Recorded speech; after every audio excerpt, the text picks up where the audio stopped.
Hey friends, thank you for joining me for episode 2, where we'll take a look at the first letter in the Screwtape Letters by C.S. Lewis. The Screwtape Letters are a series of letters from Uncle Screwtape, a senior demon, to his nephew, Wormwood, a junior demon. The letters offer tactics on how to prevent Wormwood's human from embracing salvation and following God. In this opening letter, Screwtape is advising Wormwood on how to handle a man who's begun to think seriously about Christianity. What's surprising is the strategy Screwtape recommends. He doesn't tell Wormwood to overwhelm the man with arguments. He doesn't suggest dramatic temptations or obvious evil. Instead, his advice is much quieter. He says essentially, just make sure he never slows down long enough to examine what he actually believes. Again, Lewis shows his subtle but very important insight.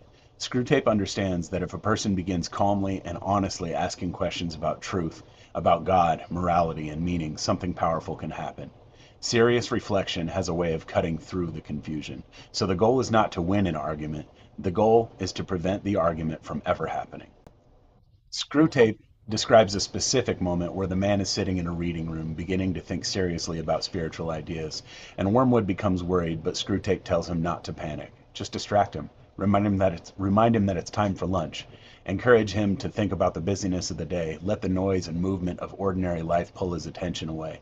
And once the man steps out into the street, surrounded by people and activity, those deeper thoughts start to fade.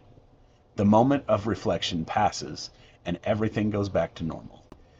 Lewis is pointing out something that's very recognizable today.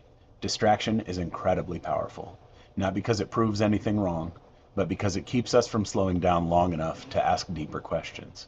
If we're always busy, always entertained, always moving to the next thing, then we rarely pause to ask what we really believe about the most important things in life.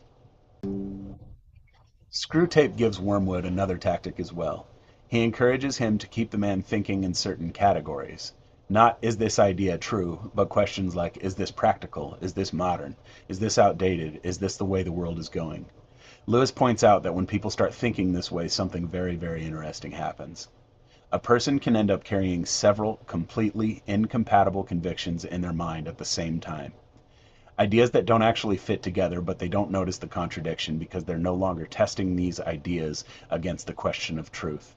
Instead, they're sorting them out by whether they feel bold or progressive or respectable. So an idea might be accepted simply because it feels current, and another might be rejected simply because it feels old-fashioned. When that happens, truth quietly moves into the background, not because it's been disproven, but because it's no longer the standard being used. From an apologetic standpoint, Lewis is making an important point. The question of Christianity ultimately isn't whether it feels modern or traditional. The real question is much simpler. Is it true? And that's the question Screwtape wants the man to avoid at all costs. So the first lesson in the Screwtape Letters isn't about dramatic temptation. It's about something much quieter, distraction.